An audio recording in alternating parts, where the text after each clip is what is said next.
Nosotros seguimos con la información. Hay en el mundo preocupación por posibles reinfecciones de coronavirus en pacientes que ya se habían curado. Alejandro Mejía, ¿cuáles son los países en los que se han registrado casos y qué opinan los expertos? Cuéntenos. Buenas noches, Adriana. Según la Organización Mundial de la Salud, los casos de reinfección por el nuevo coronavirus son excepcionales. Y a pesar de que no hay estudios que concluyan cuáles son las causas para esta eventualidad, quienes se contagiaron nuevamente en diferentes partes del mundo generan incertidumbre. Estados Unidos, Brasil, Ecuador y recientemente Colombia estudian posibles reinfecciones en pacientes que ya eran negativos para COVID-19. Hasta el momento los resultados no han sido definitivos. En Bélgica y Países Bajos, 3 personas dieron nuevamente positivo y en los análisis se concluyó que la cepa que tenían en su organismo era diferente a la contraída previamente. Lo que hemos visto en este caso es que el virus es tan diferente que simplemente no puede ser el mismo. Un día antes, Hong Kong informó que sería la primera posible reinfección en un paciente que hace 4 meses y medio había superado la enfermedad. Los nuevos contagios abren 2 interrogantes para científicos y virólogos. ¿Con tan solo unos meses se podría perder la inmunidad al virus? ¿Y las potenciales vacunas que se fabrican contrarreloj servirán para grandes colectivos humanos? Algunos expertos aseguran que estos casos pueden ser una excepción a la regla y que, a pesar de los temores, no tendría implicaciones en las vacunas en investigación. Hasta este caso no estaba claro si eso era simplemente un problema de prueba o si las personas se estaban infectando por segunda vez. Entre tanto, algunos gobiernos avanzan en los planes para reabrir algunas de sus actividades. El regreso a clases en Francia, Reino Unido, China y España preocupa a autoridades sanitarias y a maestros. La cuestión es que ahora cuando tengamos que volver a los centros de trabajo y con los alumnos en clase, yo creo que va a haber un aumento importante de casos. Yo creo que se va a multiplicar. Las mascarillas faciales, el distanciamiento social y el lavado de manos en algunos casos serán obligatorios. Países latinoamericanos aún analizan cuándo reiniciar clases presenciales. Mientras avanza la investigación para conseguir una vacuna segura en contra del virus, los ciudadanos deberán seguir todas las medidas de bioseguridad para evitar un nuevo rebrote de la pandemia. Informó para Hoy en el Mundo Alejandro Mejía. Establecemos contacto con Manuel Ayala, él es médico epidemiólogo con maestría en salud pública de la Universidad Javeriana. Doctor, gracias por estar con nosotros en Hoy en el Mundo. Buenas noches. Muy buenas noches, ¿cómo están? Muy bien, muchas gracias. Doctor Manuel, quiero saber cuál es la diferencia entre un rebrote y una reinfección. Bien, un rebrote ocurre siempre que tuvimos ya un caso en una población específica y ahora surgen nuevos casos. En realidad siempre que escuchamos la palabra brote se refiere a un número inusitado o inesperado de casos. A su turno, una reinfección es cuando una persona ya había tenido, en este caso, la enfermedad por COVID-19 y vuelve a tener entonces la infección.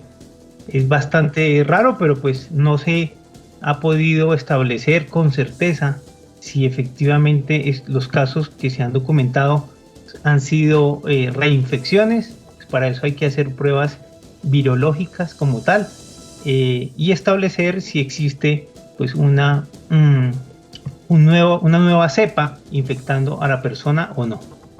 Es decir, que cuando a una persona le vuelve a dar, es decir, ya ha tenido el COVID-19, ya ha tenido coronavirus y ya ha pasado por las 3 semanas, pues. ¿Es correcto decir que esa persona ha tenido una reinfección y no un rebrote? Bueno, en realidad, como te comentaba, la única forma de determinar si existe una reinfección sería a nivel virológico. Es muy posible, y con las pruebas que nosotros tomamos, que se diagnostique la enfermedad. Te voy a dar un ejemplo: toman una PCR, luego el paciente la negativiza y luego vuelve a ser positiva. Ese caso sería como tal una reinfección. Solo en ese caso podemos hablar de reinfección.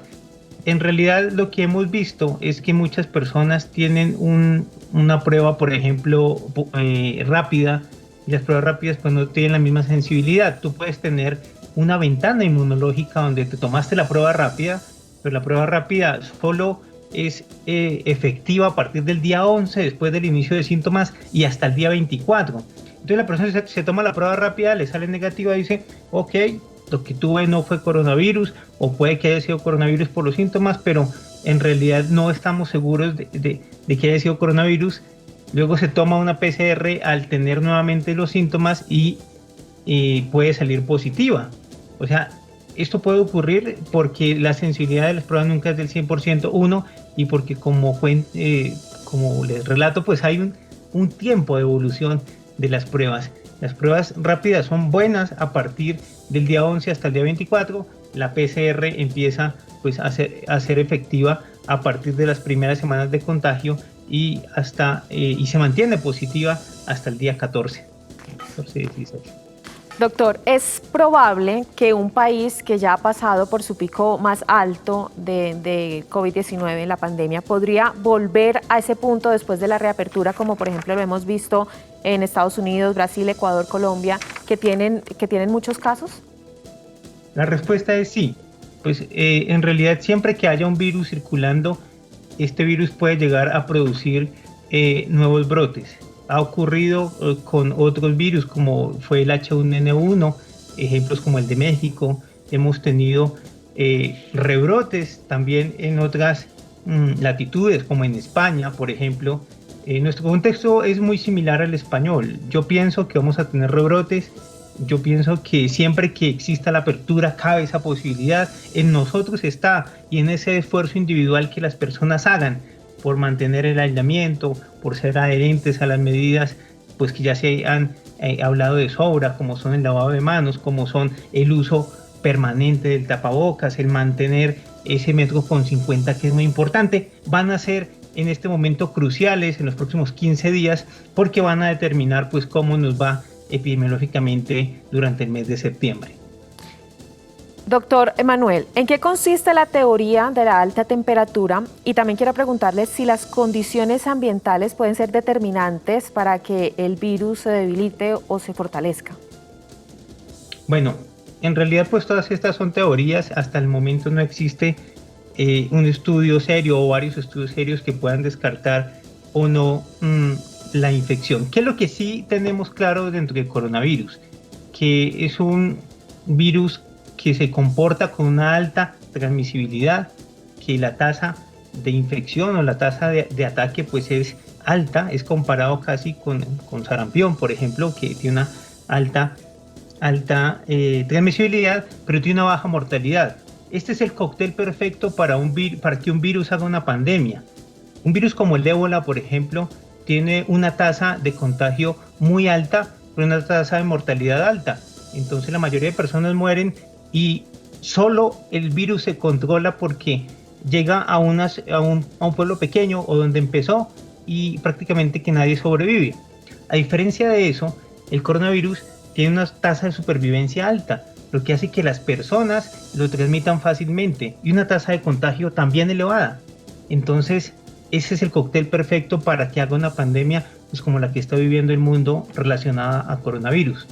Entonces, en cuanto a la temperatura, pues yo te diría que a hoy no tenemos la certeza de si la temperatura alta o baja afecta pues la transmisibilidad. La mayoría de los virus son estacionales.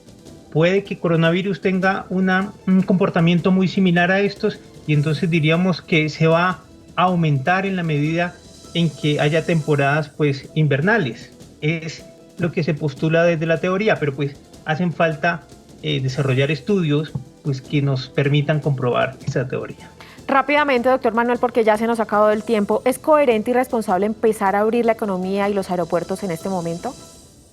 A todos nos hubiese gustado, a todos los profesionales de la salud nos hubiese gustado que hubiese sido más gradual, pero también entendemos el sentir de la gente.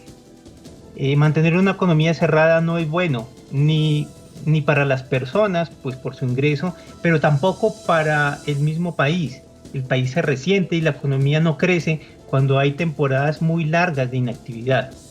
Lo que sí hacemos un llamado es para que las personas que no tengan la necesidad de salir no lo hagan, que no tengan la necesidad de ir al banco, pues se abstengan de hacerlo, o quizás de usar servicios donde haya contacto con muchas personas. Esa ese crecimiento individual, esa responsabilidad que todos tenemos con el autocuidado, finalmente es lo que va a marcar la diferencia. Yo estoy convencido de que el autocuidado también es amor propio, es el quererte tú mismo, es el adoptar conductas que a veces nosotros descuidamos, pero finalmente yo creo que de esto vamos a aprender como país y vamos a salir adelante, porque estoy convencido de que los colombianos, cuando asumen su responsabilidad, son capaces de mantener esos compromisos.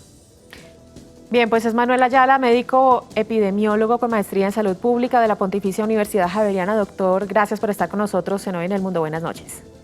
Con mucho gusto. A nuestros televidentes los invitamos para que continúen con nosotros, para que nos sigan a través de nuestras plataformas virtuales. Nos encuentran en Instagram o en Twitter como @cablenoticias y me encuentran como @lachilito. Ya volvemos.